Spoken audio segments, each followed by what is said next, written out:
लूँ, लेकिन जैसा कि सब लोग ये मानते हैं कि सर्जरी से बहुत सारे कॉम्प्लिकेशंस हो जाते हैं, पैर ख़राब हो सकते हैं या फिर लैट्रिन बाथरूम में कमांड खो सकता है, तो मैं भी डर रही थी अंदर से, लेकिन मेरे पास कोई और चॉइस भी नहीं थी। मैंने इनका ऑपरेशन कराया। आज के पहले से ये लगभग 85 और 90 के आसपास।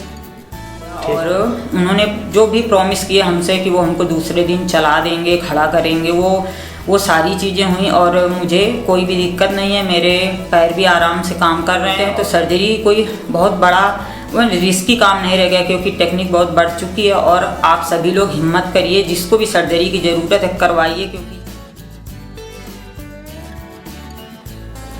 नमस्ते, मेरा नाम डॉक्टर देवाशीष शर्मा है और आज हम लोग बात करेंगे ओपन स्पाइन सर्जरी की। बहुत सारे पेशेंट हमारे पास आते हैं जिनको स्पाइन में प्रॉब्लम होती है और जिनका इलाज दवाइयों या इंजेक्शन से संभव नहीं होता है। तो उनको जब हम डिटेल में इवैल्यूएट करते हैं तो हमें नेचुरली 3 तरह की मेन स्पाइन सर्जरीज में से चूज़ करना होता है। एक होती है एंडोस्कोपिक स्पाइन सर्जरी, एक होती है माइक्रो स्पाइन सर्जरी और एक होती है ओपन स्पाइन सर्जरी। तो बहुत सारे पेशेंट हमसे ये पूछते हैं कि सर एंडोस्कोपिक स्पाइन सर्जरी से ही हमें ठीक कर दीजिए, ओपन मत करिए या माइक्रोस्कोपिक मत करिए। तो मैं अपने पेशेंट्स को ये कहना चाहता हूँ कि हमेशा एंडोस्कोपिक स्पाइन सर्जरी करना या हमेशा माइक्रोस्कोपिक स्पाइन सर्जरी करना पॉसिबल नहीं होता। कई सारी बीमारियां ऐसी होती हैं जिनमें पूरे स्पाइन में बड़ा चीरा लगा के उसको ठीक करना पड़ता है। जैसे अगर आपको 1 लेवल की डिस्क की प्रॉब्लम है या 2 लेवल की डिस्क की प्रॉब्लम है तो उसको एंडोस्कोपी से बहुत आराम से टैकल किया जा सकता है। पर यदि आपको प्रॉब्लम उससे ज़्यादा है तो इससे टैकल करना मुश्किल होता है। जैसे अगर आपको स्पॉन्डाइलोलिस्थेसिस है या फिर आपको स्पाइन में कोई फ्रैक्चर है या फिर आपको कोई ऐसी प्रॉब्लम है जो काफ़ी सेंटीमीटर्स तक एक्सटेंड करती है, इस तरह की प्रॉब्लम्स का इलाज ओपन करने से ही पॉसिबल होता है, क्योंकि हमें उतनी जगह को खोलना पड़ेगा जितनी जगह प्रॉब्लम है। मेरा नाम ज्योति गुप्ता है और मैं कानपुर के पास घाटमपुर पड़ता है वहाँ की रहने वाली हूँ।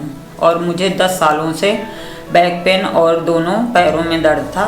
इसका मैंने बहुत जगह ट्रीटमेंट लिया है, पूरे कानपुर में दिखाया, आगरा में दिखाया, दिल्ली में भी दिखाया 2-3 जगह, लेकिन मुझे कहीं से आराम नहीं मिला। उसके बाद हमने नेट पे सर्च किया और डॉक्टर देवाशीष शर्मा, ये यहाँ आगरा में बैठते हैं, ये संडे को विजिट करते हैं अकेले। फिर हम वहाँ आए, वहाँ दिखाया। तो उसके बाद मेरा सीटी स्कैन हुआ, जो कि अभी तक किसी डॉक्टर ने मुझे सीटी स्कैन के लिए नहीं बोला था। फिर यहाँ के मेरा सीटी स्कैन हुआ तो उसमें ये चीज़ निकल के आई कि मेरा एक जॉइंटर टूटा हुआ है और मेरी गुड़िया भी एक ख़राब हो गई है।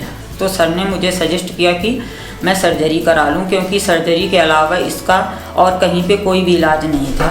मैं कितना भी ट्रीटमेंट लेती अब मैं ठीक नहीं हो सकती थी, इसलिए सर ने बोला कि मैं सर्जरी करा लूँ। लेकिन जैसा कि सब लोग ये मानते हैं कि सर्जरी से बहुत सारे कॉम्प्लिकेशंस हो जाते हैं, पैर ख़राब हो सकते हैं या फिर लैट्रिन बाथरूम में कमांड खो सकता है, तो मैं भी डर रही थी अंदर से, लेकिन मेरे पास कोई और चॉइस भी नहीं थी कि मैं सर्जरी ना कराऊँ। फिर हमने जेपी हॉस्पिटल में डॉक्टर देवाशीष शर्मा सर हैं, उन्होंने ही मेरा ऑपरेशन किया और उन्होंने जो भी प्रॉमिस किए हमसे कि वो हमको दूसरे दिन चला देंगे, खड़ा करेंगे, वो सारी चीज़ें हुई और मुझे कोई भी दिक्कत नहीं है। मेरे पैर भी आराम से काम कर रहे हैं और जो पहले मुझे पेन बढ़ रहा था मेरे ऊपर की ओर, उस पेन में भी मुझे बहुत आराम है। अभी मुझे 1 ही महीना हुआ है, तो अभी मेरा ट्रीटमेंट चल रहा है।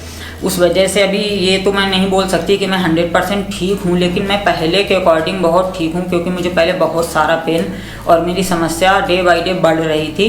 तो मैं यही बोलूँगी मेरे जैसे जो भी पेशेंट हैं कि आप, अगर आपके पास कोई चॉइस नहीं है, आप बहुत जगह ट्रीटमेंट करवा चुके हैं और फिजियोथेरेपी का सहारा भी ले चुके हैं, उसके बावजूद आप नहीं ठीक हो रहे हैं, तो आप सर से मिल सकते हैं और इनके द्वारा जो भी सजेशंस दिए जाएं उन्हें फॉलो करिए। अगर ये सर्जरी के लिए बोलते हैं तो सर्जरी कोई बहुत बड़ा रिस्की काम नहीं रह गया, क्योंकि टेक्निक बहुत बढ़ चुकी है। और आप सभी लोग हिम्मत करिए, जिसको भी सर्जरी की ज़रूरत है करवाइए, क्योंकि जैसे अगर हम टाइम वेस्ट करेंगे तो हमारी समस्याएं और बढ़ेंगी। तो किसी को डरने की ज़रूरत नहीं है। मैं पहले से काफ़ी बेटर हूँ, चल लेती हूँ और आगे जो भी थोड़ा बहुत है वो आगे और भी ठीक हो जाएगा। मेरी दवाएं अभी चल रही हैं, तो किसी को डरने की ज़रूरत नहीं है। अगर सर्जरी की आवश्यकता है तो आप लोग सर्जरी करवाइए। मेरा नाम शिवम गुप्ता है, मैं बिजनेसमैन हूँ। मेरी शादी के 1 मंथ एक अकॉर्डिंग हुआ और मुझे पता चला मेरी वाइफ के बैक पेन होता है, तो मैंने फिर नेट में सर्च किया और पता किया कि इसमें प्रॉब्लम क्या है। फिर मैं आगरा नेट में सर्च करके मैंने देवाशीष सर के उसमें देखा हुआ कि 100% सर्जरी केस सक्सेस रहे हैं, तो इसके अकॉर्डिंग मैं आगरा में इनको दिखाया हुआ था। इसके बाद फिर यहाँ दिखाने के बाद सर ने सिटी स्कैन के लिए सजेस्ट किया। इसके बाद इनको मैंने सिटी स्कैन कराया, उसमें इनकी ये प्रॉब्लम समझ में आई। इससे सर ने बोला कि ऑपरेशन के अलावा, सर्जरी के अलावा इनके पास कोई ऑप्शन नहीं है। तो मैंने थोड़ा सा टाइम लिया और 15 दिन के समथिंग पर मैंने इनका ऑपरेशन कराया। आज के पहले से ये लगभग 85 और 90 के आसपास ठीक है। एक पेशेंट हमारे पास आए थे, ज्योति जी, जिनको बहुत सालों से बैक पेन था और उनको इलाज नहीं मिल पा रहा था काफ़ी टाइम से।